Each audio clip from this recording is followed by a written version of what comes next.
Now, before we start, quick spoiler warning, I guess. I'm gonna talk about like all the Arkham games, but honestly, I shouldn't have to say this. I mean, if you haven't played by now, shame on you. If you weren't smart enough to plan ahead, then doom on you! Get away from me!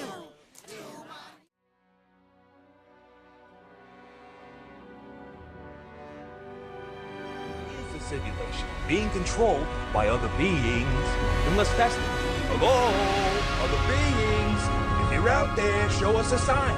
What if I just turn around right now and see Batman, the Dark Knight, the Cape Crusader, the Orphan, the world's greatest detective. This man has succeeded in becoming the best of the best heroes in DC. Popular and most beloved by all, Batman or Bruce Wayne will forever be a legend. Lost to Spider-Man though in that battle, so get fucked. If you know, you know. Just watch it. I'm just kidding though. I love Batman, but I grew up with Marvel, so I'm a bit biased when it comes to the little rivalry they have. Regardless, with the many versions of Batman, whether being good, evil, or downright dumb, the one I really want to talk about is the one from the Arkham series. Just wow. Look at him. Beautiful. This version of Batman has been through 4 games. Yes, I know there are side games, I just haven't played them and probably won't. The 4 games we're going to talk about are Arkham Asylum, Arkham City, Arkham Origin, and lastly, Arkham Knight. Wow. Great games, by the way. Highly recommend all of them if you're into those type of games. From the Joker to the most obscure, like Deacon Blackfire, the amount of villains Batman fights is shocking. It makes you wonder how the fuck the man can do this every night, staying sane and keeping his morality. No matter how badass or stronger he gets, he's just a ticking time bomb. These villains are constantly testing his will to keep going. Each villain slowly clawing at Batman both physically and mentally, trying to find the darkness inside. Apart. Can we before?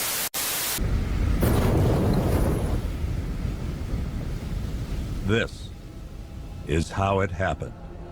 This is how the Batman died. Wait. Pause. We're way too ahead. Let's start all over. Okay.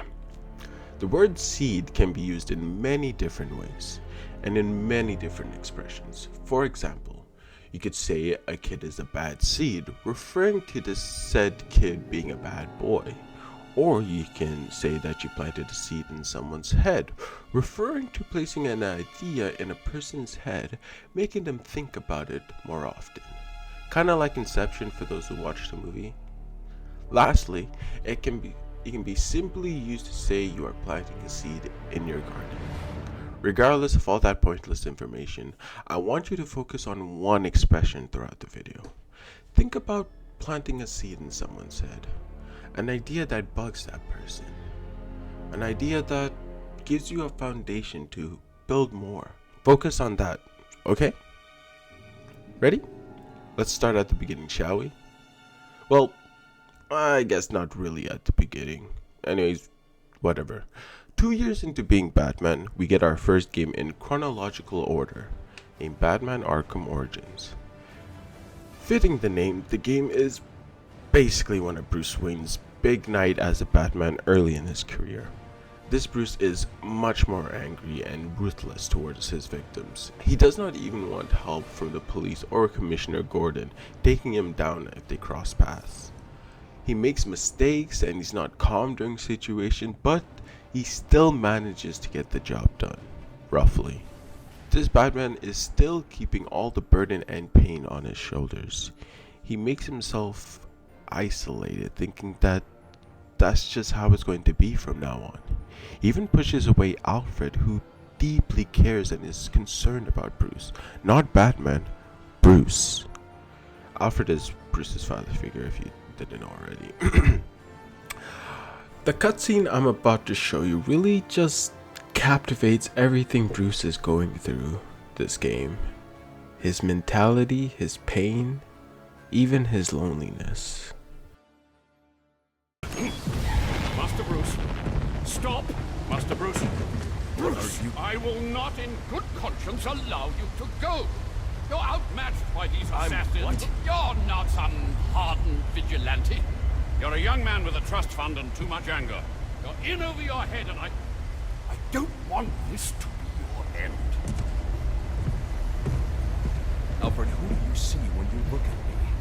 The boy whose shoes you used to tie every morning? The teenager you drove to his first date? While you are here every night, I am out there. The only thing between the innocent and the predatory. Be. No, not may be. I am. When the mugger or the thief stops to think twice, that is fear. That is what I am. That is why they hired assassins, because I am the reason the criminals breathe easier when the sun rises. So no, Alfred, I am not in over my head. Tonight will not be my end, but it will be theirs.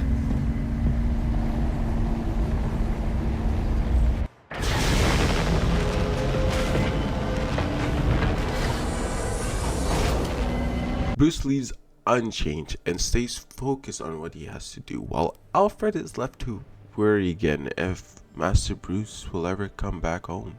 Time passes and blah blah blah. Batman figures out Bane's plans and figures out that he knows who he truly is and attacks Alfred back at the Batcave.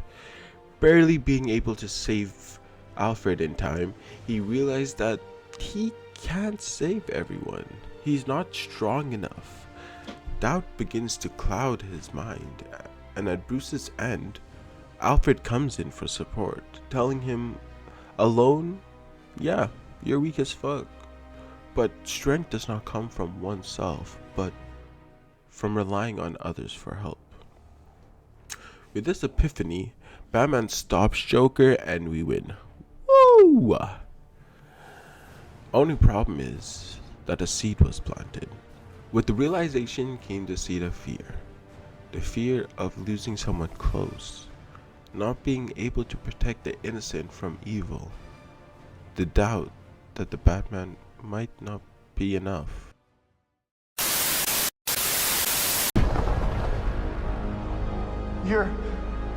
You are? Yeah. I'm the man.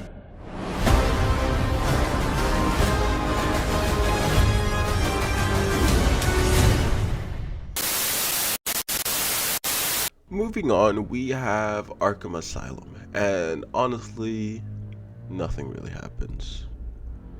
I really might be missing something. I don't know. I haven't really played for a long time, but if I remember, it's a pretty chill Batman game with amazing moments. I mean, the atmosphere, everything. Oh, so good. I mean, Batman at this point is much more experienced and seems relatively calm throughout the game. Really nothing much to say here.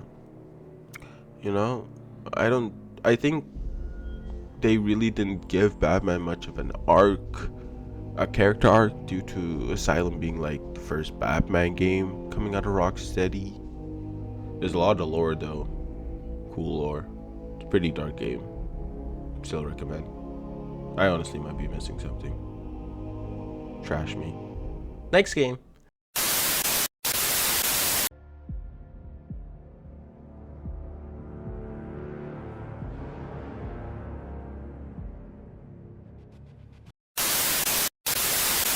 Arkham City. Wow. Gotta say, these games just set the tone. You know exactly what you're going to be up against. The atmosphere, story, dialogue, character design. Damn! I can go on and on, but that's off topic. Now, the Batman we get here is again more experienced than the game before, but this time he has actual help. Robin, his trusty sidekick, makes an appearance in the game and helps out Batman. Sadly, can't play him though, kinda sucks. Only challenges. You can play as a Catwoman though. Sexy. Whatever. Continuing, our boy Bruce Wayne appears in the first cutscene. Campaigning for the city, he gets kidnapped and thrown into the infestation.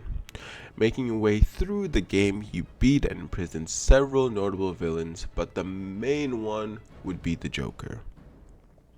Yeah, we got the doctor or scientist, what's his name, Hugo Strange? Yeah, I'm not really gonna focus on him, mostly this guy. You see, early on in the game, Joker infects Batman with his blood. Kinda gross, but this makes Batman crazy sick, desperately trying to find a cure. Not for him, but for the hundreds of people that can get infected, due to Joker sending his infected blood to every single hospital in Gotham. While trying to find the cure, we slowly start to change. We start becoming more like Joker, more ruthless, showing no remorse for our actions. Batman, no, Bruce Wayne, starts to think that maybe he is becoming the Joker. He is losing himself, his code. In the end, Batman does find a cure and beats Joker, or I guess lets him die. And beat Chico Strange. Yay! Once again though, the seed was planted, without Bruce even knowing. The fear of himself, the fear of losing control, his code. Would he push too far and kill someone? Will Batman just become another petty criminal like everyone else in Gotham? Batman, I caught a little Pokemon. Do you want to know what Pokemon I caught? What Pokemon did you catch, Joker? I caught a little punny, Batman. I caught a little punny. Oh no, Joker. Don't tell me. You already know, Batman. You know what I'm gonna do to that thing. Joker, it's an animal, Joker, you can't. Batman, there's no laws against the Pokemon, Batman. I can do whatever I want with it. No, Joker. No, don't do it. I'm gonna do it, Batman.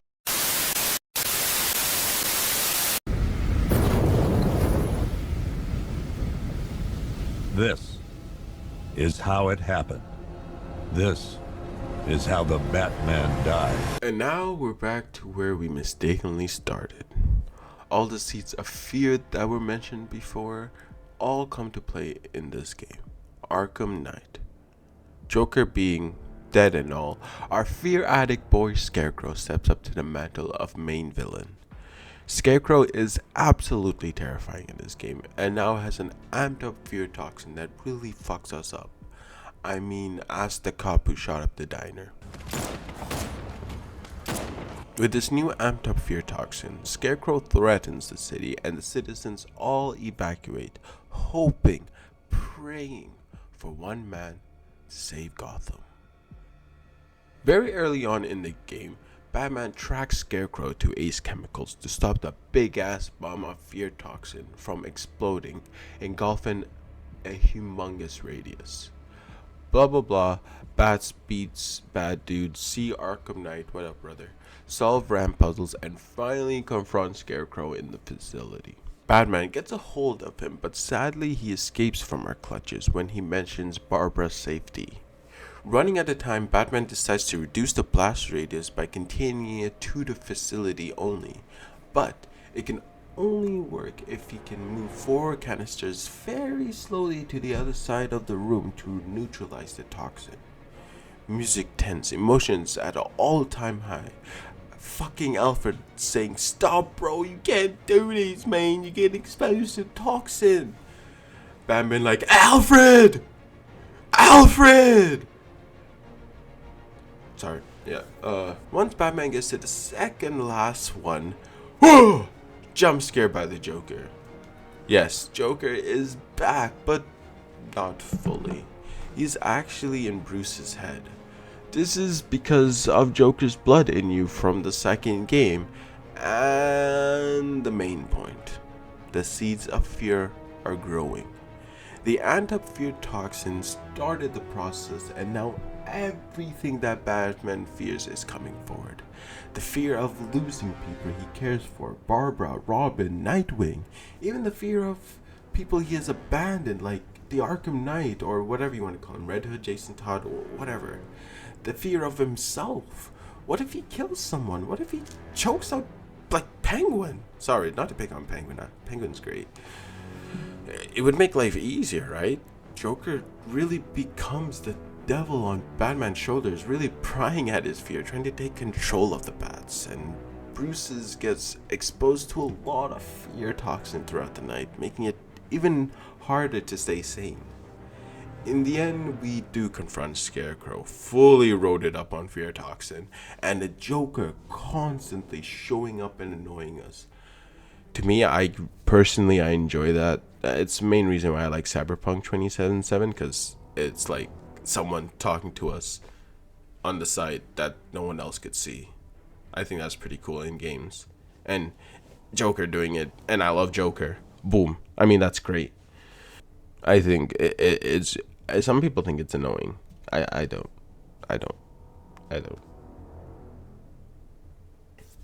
Gordon and Robin are kidnapped by Scarecrow. Long story short, Robin wanted to help Batman. Batman's fear was coming up, so he said no. Barbara dead. Well, not really. To Batman he is. And Gordon goes to get revenge type shit. So in the end, to save them, we must surrender ourselves and reveal our identity to the world. After surrendering and being strapped to a vertical table, Scarecrow induces us with even more fear toxin and shows the world our identity. Now inside Bruce's mind, we can see all the fear, but somehow he managed to fight it off. He confronts them head on and ends up victorious in the end, managing to become immune to the toxin. He breaks free, beats up Scarecrow, and saves Gotham again. But now everybody knows Batman is Bruce Wayne. Bruce, actually not fearing the problem, has a solution that he's more than happy to do. He believes that Batman is not good enough now. Batman needs something more. Leaving and trusting Gotham to his apprentices, Bruce retires to his home. Greeting Alfred at the door, he commences Operation Nightfall, and the mansion explodes, leaving everyone to believe the Batman, Bruce Wayne, is dead.